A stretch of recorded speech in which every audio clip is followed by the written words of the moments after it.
Most famous people in the world and ambassadors for our country across the globe. Keeping them fit and well is of paramount importance. In this revelatory hour, we reveal the royal health secrets. From royal birth... In fact, when she had Prince Charles, the Queen actually had a caesarean section. ...to royal death. For somebody who was very glamorous, it was a very sad ending to her life. From the secrets of Diana's bizarre health regime. She loved cupping. We used to do cupping on her at least once a week. To the Queen's life-saving emergency kit. There is always a Royal Navy surgeon travelling with them, as well as the matching blood. And the outrageous fertility bed of King George IV. And while you were using it, the bed started jolting, so that the magnets and electricity had fused, giving this huge jolt of passion. No stone is left unturned as we reveal the royal health secrets. From cradle to grave.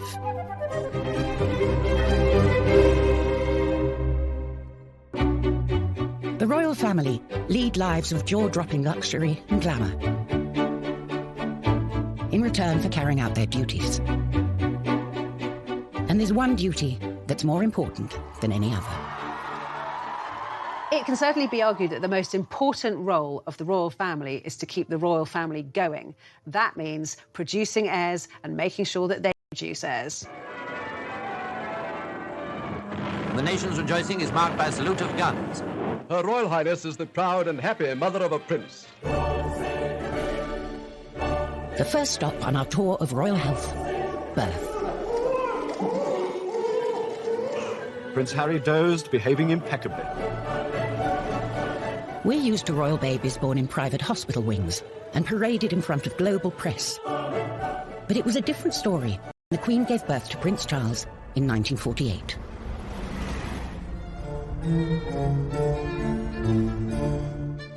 Back then, all royals opted for home or palace births. The three boys were all born at Buckingham Palace. Princess Anne was born at Clarence House purely because the Queen and Prince Philip had moved out of Buckingham Palace because it was being renovated after damage incurred during the Second World War. In fact, when she had Prince Charles, the Queen actually had a caesarean section. She wasn't rushed to hospital. The royal doctors set up an operating theatre inside Buckingham Palace. Everything was sterilised and performed the operation so that she could have Prince Charles there and then. And if you thought her consort would have been there to support her, think again. Well, apparently Prince Philip was swimming and playing squash when Prince Charles was born, which, frankly, is about as useful as a man of his youngest child. By that time, it's thought that the Queen put a lot of pressure on him and said modern fathers and modern husbands are at their wives' bedside during the birth now, so you jolly well can be too. The head obstetrician was Sir John Peel, Ingrid Seward's godfather. Only one secret about the delivery ever escaped his lips.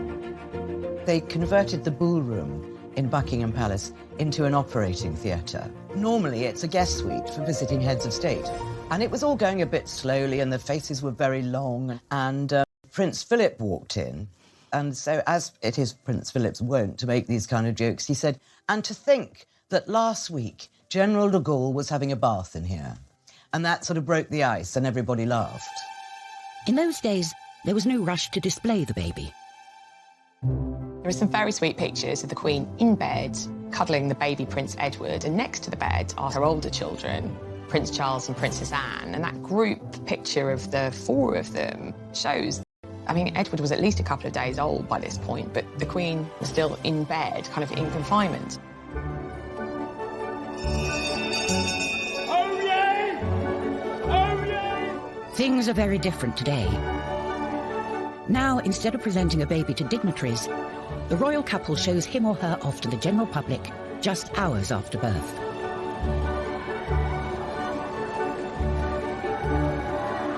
And this is where it usually happens. The Lindo, a private wing of an NHS hospital close to Kensington Palace.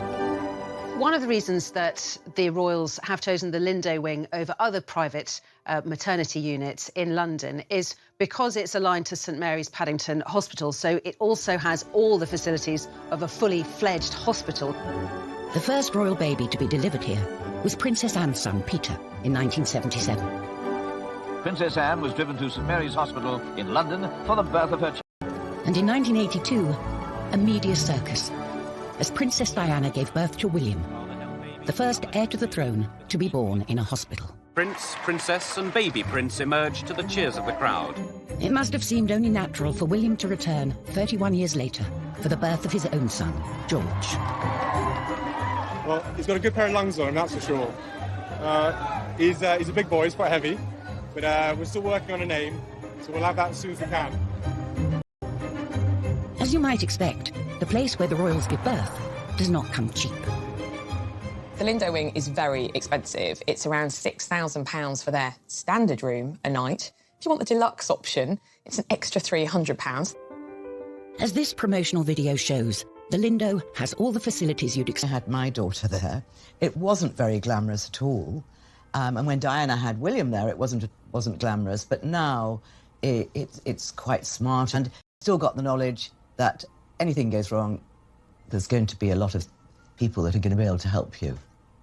So what's it like inside a hospital fit for the future king or queen? Catherine Filkins had her daughter Isla there in 2017, just months before Prince Louis's birth. It did feel a little bit like you were staying in a hotel in terms of they had really nice toiletries that they provided for you in the bathrooms, and you had, you know, a room with your own ensuite bathroom and your own private room. They had selection menus that you could choose lots of delicious gourmet-style food each day. They had the afternoon tea options. You could have wine and champagne if you decided. I didn't do that, but if you wanted to or your partner wanted to, they could partake in that. And really, apart from the amenities, it was much like a normal hospital. Neither, it turns out, did Prince William at the birth of Prince George.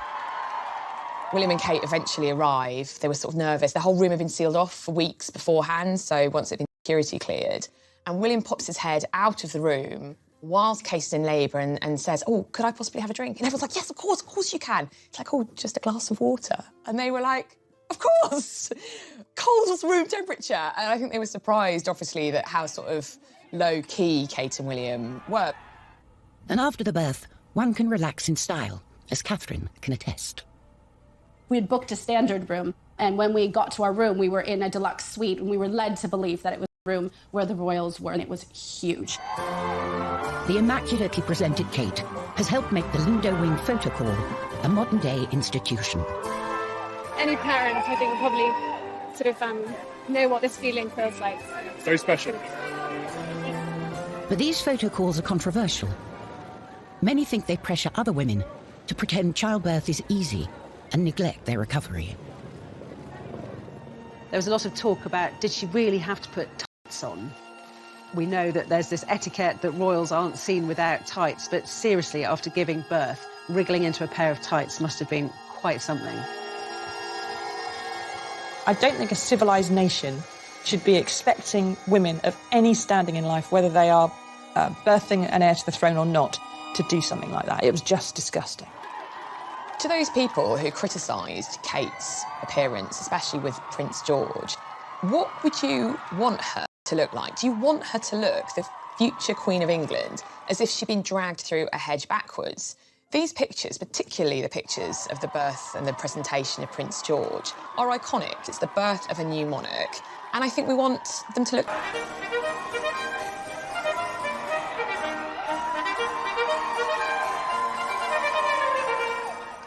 Coming up, the secrets of George IV's outrageous fertility bed. The bed started jolting, so that the magnets and electricity had fused, giving this huge jolt of passion.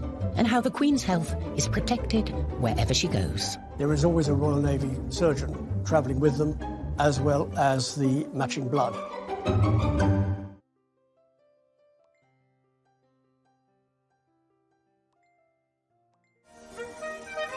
The modern royals seem to have no problems in the fertility department.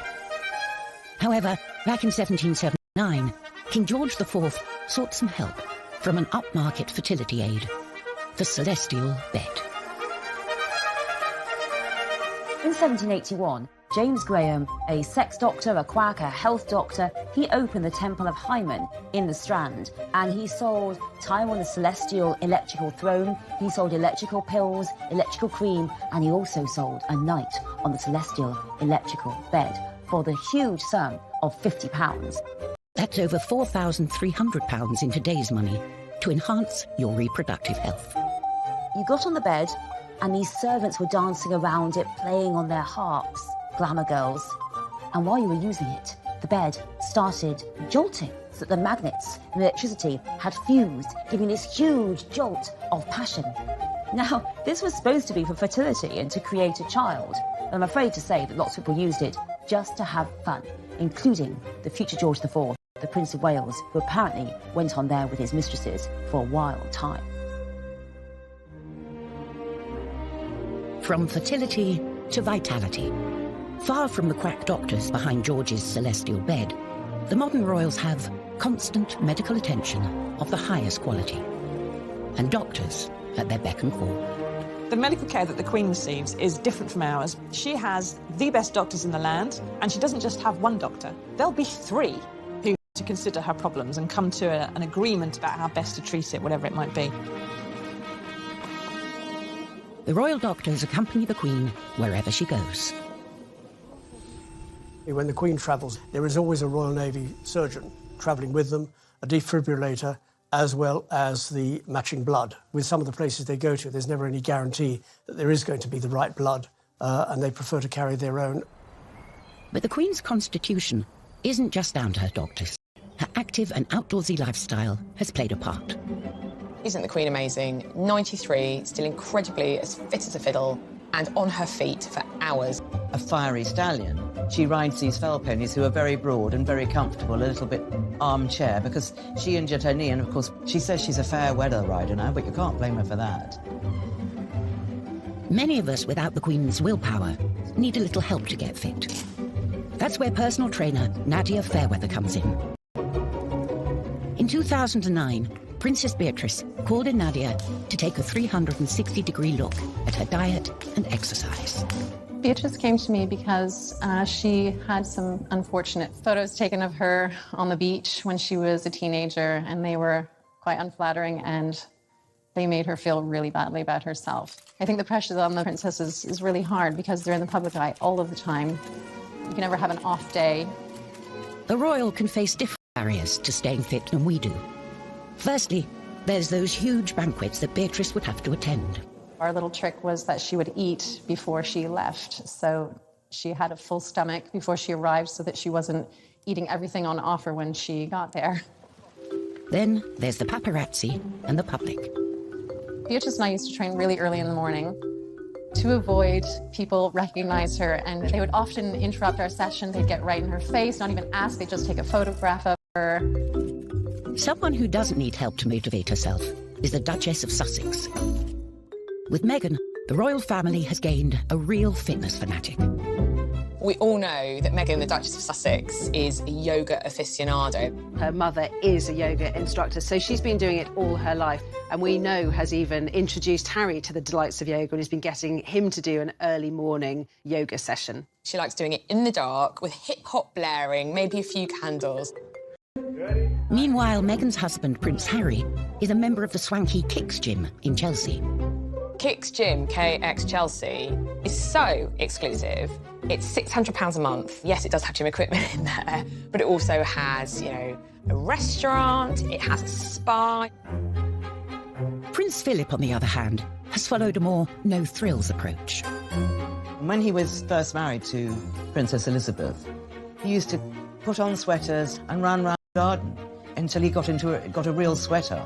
The Queen thought he was mad. His tailor says that he's never actually had to take out any of his clothes. He still fits into all the uniforms he's had his entire life, which for a man pushing 100 is extremely impressive. The answer for everyone should be keep fit and stay alive.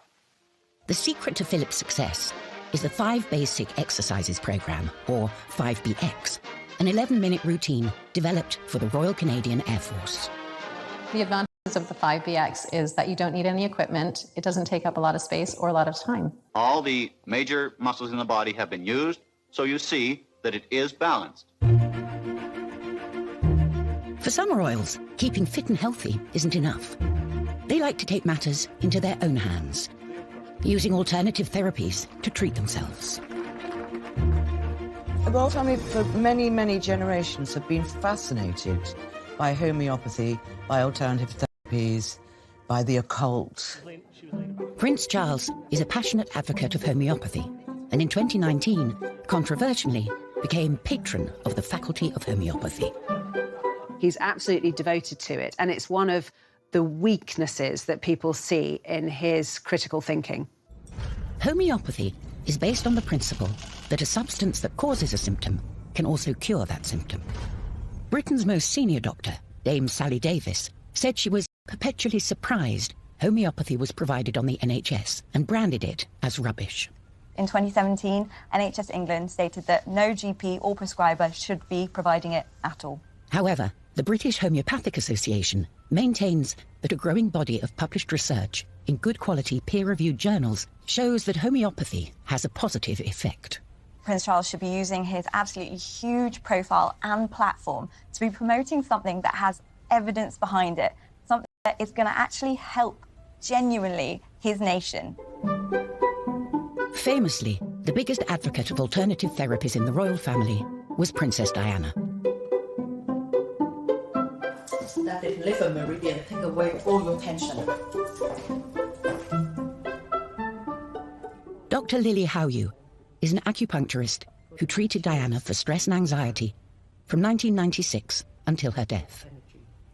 She come 1 week, at least about 6 months, and after that, you know, even after 1 month, and she kept telling me, she said, Dr. Lily, I never feel as good as now physically. Acupuncture really can help her to calm her down, to give her more energy. And also, she said, before when she faced problem, she easily to break to tear and then lose her temper. And now she just face it. Princess Diana always said, if it can help me, it of course can help other people with similar problem like me. But Princess Diana didn't stop at pins. In his Marylebone clinic, Nish Joshi is practicing an Eastern therapy called cupping. She loved cupping. We used to do cupping on her at least once a week. What you're trying to do is you're improving the flow of blood into a tissue by creating a vacuum to therefore allow detoxification of... At the time of her separation from Charles. And Nish took her holistic health in hand, from cupping, osteopathy, and nutritional advice to cognitive behavioral therapy. Visualization exercises, starting to get her to sort of understand how to meditate, how to start creating a more positive attitude as well. I remember once going into her bathroom and around her mirror, she had post-it stickers with little positive messages on there. And I just thought that was really amazing that, you know, she herself used a lot of positive affirmations to motivate herself on a daily basis. Nish's relationship with Diana was more than that between most therapists and patients. I mean, sometimes on a Sunday, she would just come over and we would just cook lunch together and just flop and, you know, watch TV, and it was fun. While many people thought Diana pursued fads, Nish thinks she was simply ahead of her time. Diana was really a sort of a trendsetter. She was exploring more natural approaches to her own well-being. Alternative therapies weren't just for modern royals. From Henry VIII's gammy leg to Queen Anne after she had a fit, bloodletting was a favourite medical treatment for 2,000 years. Royalty would be bled at home, but the public might come here, the Old Thomas Hospital, London, now a museum. Bloodletting was used for pretty much everything, from acne, cholera, cancer, smallpox, tuberculosis, herpes, insanity, the plague. Bloodletting was also used for kind of severe hemorrhaging, so maybe everything from a nosebleed to extreme menstruation. And in childbirth and before surgery, people would be often bled to reduce inflammation. For much of history, leeches were the method of choice to get rid of all the bad blood, royal or otherwise. This leech is a European medicinal leech. It has 3 jaws in a shape of a Y, and each jaw has about 125 teeth in each jaw. And it actually saws its way in as opposed to a very sharp bite. Carl picks a leech similar to ones which have been used for centuries on the likes of Henry VIII and George III. The equipment used in this high-profile and risky operation. This is an ECG machine or electrocardiogram, and it's designed to monitor the heartbeat. It's the quickest way to see if your patient's doing okay or if they're in trouble. In the 1950s, very few hospitals would have had such sophisticated equipment, so the king really did get treated like a king. The king had lung cancer at the time. He was a very heavy smoker, and the operation was to remove one of his lungs, so it was a very serious operation. The assistant anaesthetist on the day was Dr. Cyril Skur. Many years later, he explained how public interest in his health affected George. The most touching thing was that when we went to put him to sleep in the morning, he had all the Sunday papers around him, and they all had grisly details of the operation that he was likely to have. He was very apprehensive of the operation. It must have made him feel a great deal worse. I think they should have kept those papers away from him. Having a pneumonectomy or having one of your lungs removed is a very big operation. It was performed successfully, and the king did come around and survive afterwards, but unfortunately he did pass away within the year. The Queen's father was treated at home, but that is a thing of the past. Coming up, we reveal the secrets of the Royal Hospital. It's like a posh hotel, really, with kind of operating theatres. And the family medical secrets they kept hidden. His brother, the future Edward VIII, said he was more of an animal than anything else. He's a royal family's dirty little secret.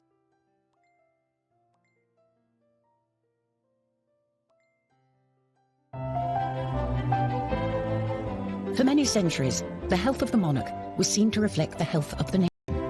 If you think about when the king or queen was the head of this country in all ways, constitutionally, if there was even a rumour or a suggestion that they were unfit to reign, it had huge ramifications for the security of the country.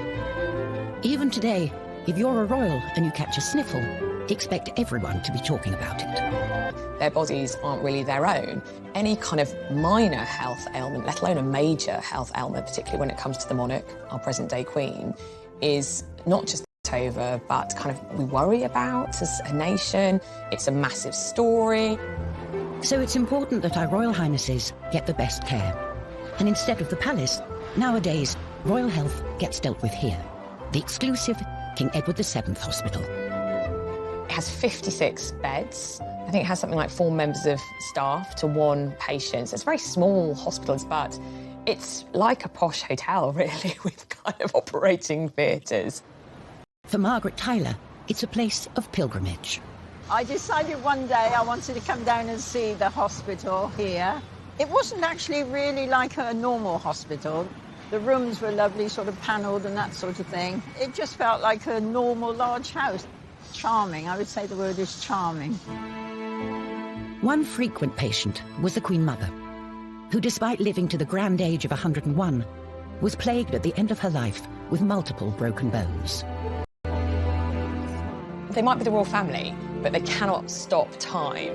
They are going to get old, and with age, even though they're so cosseted and so well looked after, they are still going to be afflicted by things that happen when we're old, falls, stumbles. She had 2 hip operations, both done at the King Edward VII, both done by the same person that did Prince Philip's hip operation and Andy Murray's hip operation. Her daughter, the Queen, has better luck with her health, but isn't immune to all illness. In 2013, the Queen had her first hospital stay in a decade, when, at the age of 86, she was struck down with gastroenteritis. Gastroenteritis is mainly vomiting and diarrhea. You can also get other symptoms like stomach cramps, fevers, muscle aches, loss of appetite. For most people, it goes away in a few days without any treatment, but in the elderly, it can be severe and it can be bad enough to get them hospitalised. When the Queen was hospitalised in 2013, it did cause a big shock because she's so famous for being in good health and not giving in to anything, and certainly not cancelling any trips. She had to cancel not only some domestic trips, but a trip to Rome and Italy as well. That the Queen is so rarely ill and that she recovers so quickly, to me, is testament to her baseline health. It's so impressive that she just bounces back as well as she does.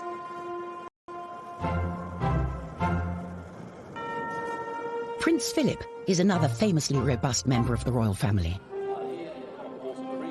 But by the time he reached his 90s, even his health was beginning to fail. For about 4 hours in good old English drizzle in the middle of the River Thames, he was taken to hospital with a bladder infection.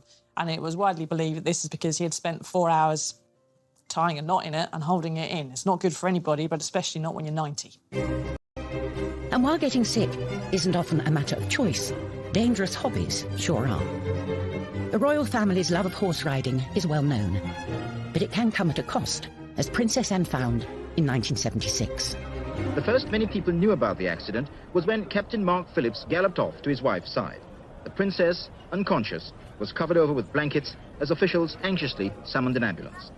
Princess Anne was taken to hospital, but got lucky escaping major injury. Later learned that Princess Anne had cracked a vertebra. But her daughter, Zara Phillips, has not been so fortunate.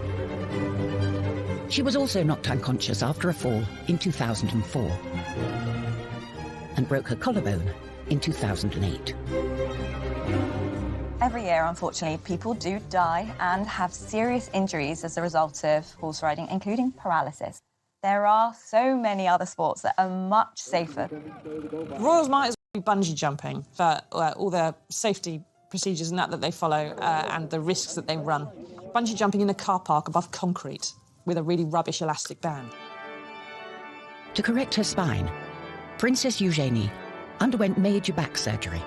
In 2018, she decided to break royal protocol with her wedding dress to send a dramatic message. When Princess Eugenie got married, it was one of those moments where the royal family, the younger royals in particular, actually did a wonderful good thing for everybody else. She decided that one of the main features of her wedding dress should be quite low back and she wouldn't wear a veil. It was a major break from tradition, but meant everyone could see a long scar on her back from her childhood operation. Scoliosis is when you get a curvature and a twist to the spine. It can be severe and does need surgery and physiotherapy. In Princess Eugenie's case, she had 2 metal rods, one either side of her spine, put in and fixed in place with screws. She made an effort to design a dress with a big, deep V at the back to show her spinal scar so that she could show every other boy and girl in the world and in the country that if you have something like a curvature of the spine, A, it can be fixed, and B, your scars are what make you, and there's no need to be perfect. And I thought it was wonderful. I was almost in tears watching that. Eugenie proudly showed her scars off to the world. But back in 1902, the royal family were busy hiding away what they saw as a medical embarrassment. That he wasn't developing as fast as the children, he wasn't learning as fast, he had epileptic fits, he may have had autism. And they really started to try and hide him away. He did not go to his father's coronation, and in the First World War, he was basically put on this farm. But he never saw his siblings, and the family essentially were trying to hide him away, pretend he didn't exist. And when he died at the age of 15, his brother, the future Edward VIII, said he was more of an animal than anything else. How cruel, how unsympathetic. But to Edward, that was the way it was. He's the royal family's dirty little secret. Coming up, we see how Princess Diana took her own serious problems. She had tried to throw herself down the stairs while she was pregnant. She suffered from bulimia, depression, crying fits. And used them to change the way royals dealt with mental health forever. And then she made a very brave decision that she was going to talk about it publicly. Anorexia or bulimia show how an individual can turn the nourishment of the body into a painful attack on themselves. She made an effort to design a dress with a big, deep V at the back to show her spinal scar so that she could show every other boy and girl in the world and in the country that if you have a curvature of the spine, A, it can be fixed, B, your scars are what make you. There's no need to be perfect. And I thought it was wonderful. I was almost in tears watching that. Eugenie proudly showed her scars off to the world. But back in 1902, the royal family were busy hiding away what they saw as a medical embarrassment.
The way in which the royal family tackle mental health issues has changed radically in more recent years.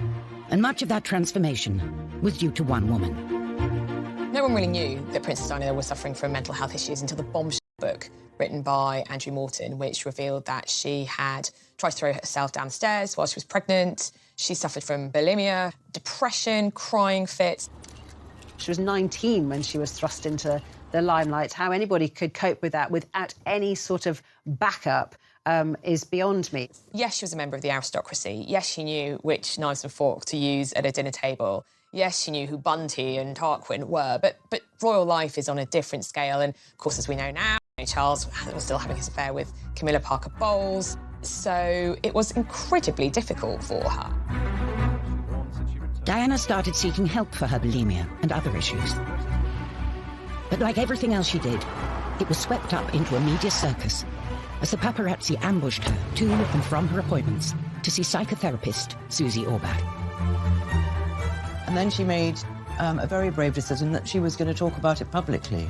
Anorexia, bulimia show how an individual can turn the nourishment of the body into a painful attack on themselves. She told me that when she gave the interview to Panorama and talked about bulimia, she said she had so many letters saying, "I'm so glad you talked about it so openly." Because, you know, we talk about all these things very, very openly now, but go back, 25 years and people didn't. Unsurprisingly, Princess Diana's untimely death in 1997 had a major impact on the mental well-being of her children. I think Prince William and Prince Harry suffering mental stress and mental anguish really came as a result of her death. Harry was 12, William was 15. All around them, people were weeping and wailing while they were maintaining the royal family mantra, "You do not show private grief on a public sleeve." They were talking to people, they were shaking hands, they were smiling, they were looking at the inscriptions on the floor of tributes. They were probably burning up inside, screaming inside. What happened on the 20th anniversary of Diana's death is that William and Harry started to talk about it. All I can hear is her laugh in my head. And that sort of crazy laugh of where there was just pure happiness shown on her face. They started to say how affected they'd been and how gut-wrenchingly awful it was and how someone, in his late 20s, he kind of tried to bottle it all up and suddenly he realised, I've got to get help. In 2016, the princes set up a mental health charity, Heads Together, and revealed their secret torment. Too many people stayed quiet about their mental health challenges.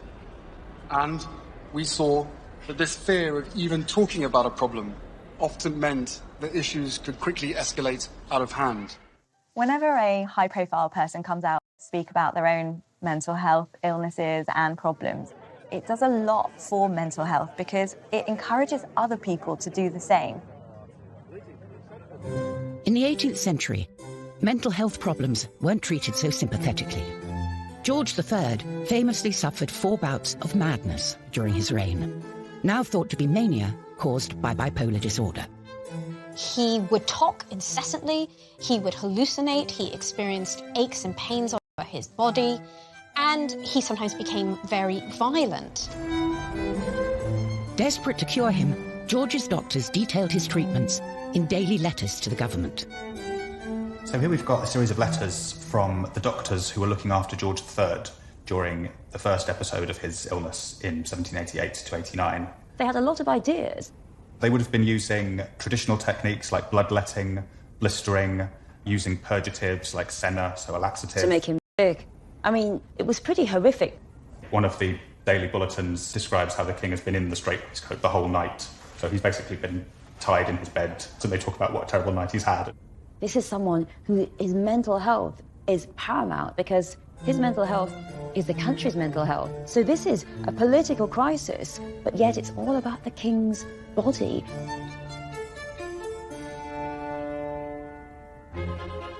Another long-lived monarch who probably suffered from mental health issues was Queen Victoria.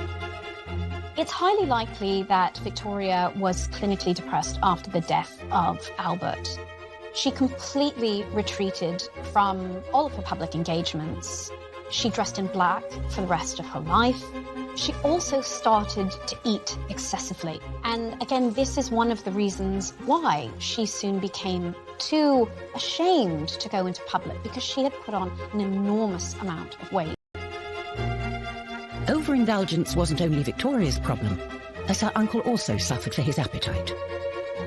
George IV was a man of decadent tastes, and definitely didn't have an exercise regime.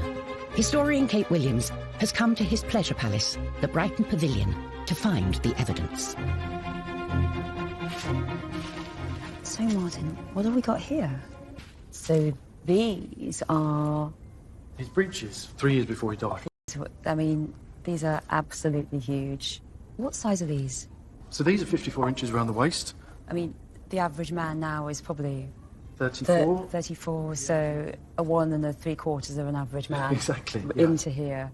His breakfast consisted of 2 pigeons, 3 beefsteaks, 3/4 of a bottle of Moselle, a glass of brandy, a glass of champagne, and this was just for breakfast. No Weetabix for George. No Weetabix, no vegetables, no Weetabix, no help. And he was in such chronic pain. He had so many illnesses, even from a young age.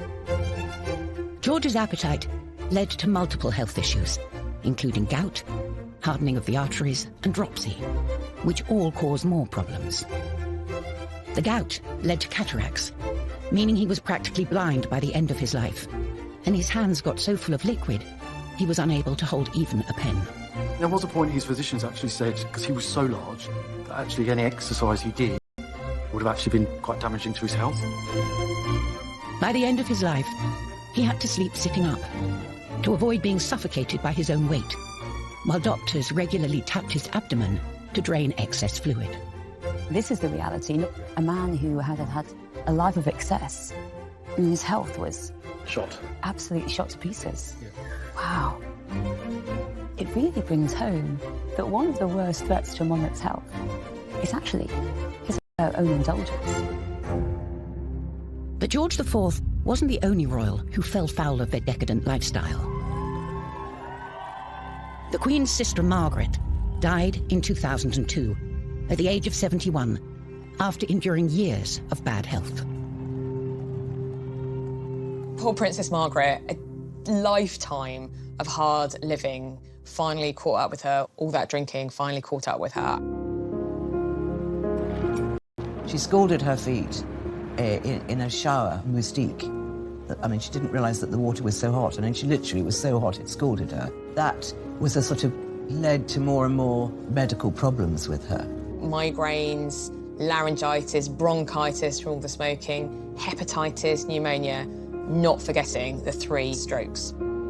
For somebody who was very glamorous, somebody who enjoyed life, to suddenly be confronted with burns that you don't quite get over, to have a number of mini strokes you don't quite get over, it was a very sad ending to her life. Thankfully, her sister the Queen is much healthier. And just as well, when we've seen how the health of the monarch has been synonymous with the health of the nation for most of British history. The monarch is if the monarch is strong and healthy, the state is strong and healthy. We still wait with bated breath for every royal operation and celebrate every royal baby. And to many people, what happens to a royal body is almost as important as what happens to their own. It's always that kind of dichotomy. They're like us, but they're not like us. They live in palaces and drive around in carriages and have every kind of luxury that life could ever throw at them. But on the other hand, they are just like us because they still need hip replacements, have knee trouble, they break wrists, and so it kind of shows that they are just still like us. We have a very strange psychological connection to the royal family, as though they are our own family in some way. And so when their health suffers, we really care and we really are interested in it. Many people do look up to the royal family and they want them to be more beautiful than us, better dressed than us, sparklier jewels than us, and have better health than us.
able to help you. So what's it like inside a hospital fit for the future king or queen? Catherine Filkins had her daughter Isla there in 2017, just months before Prince Louis's birth.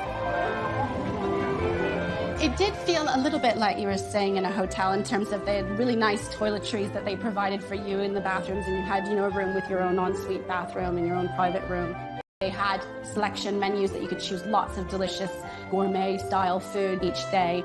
They had the afternoon tea options. You could have wine and champagne if you decided. I didn't do that, but if you wanted to or your partner wanted to, they could partake in that. And really, apart from the amenities, it was much like a normal hospital. Neither, it turns out, did Prince William at the birth of Prince George. William and Kate eventually arrive. They were sort of nervous. The whole room had been sealed off for weeks beforehand, so once it had been security cleared. And William pops his head out of the room whilst Kate is in labour and says, "Oh, could I possibly have a drink?" And everyone's like, "Yes, of course you can." It's like, "Oh, just a glass of water." And they were like, "Of course!" Cold was room temperature. And I think they were surprised, obviously, that how sort of low-key Kate and William were. And after the birth, one can relax in style, as Catherine can attest. We had booked a standard room, and when we got to our room, we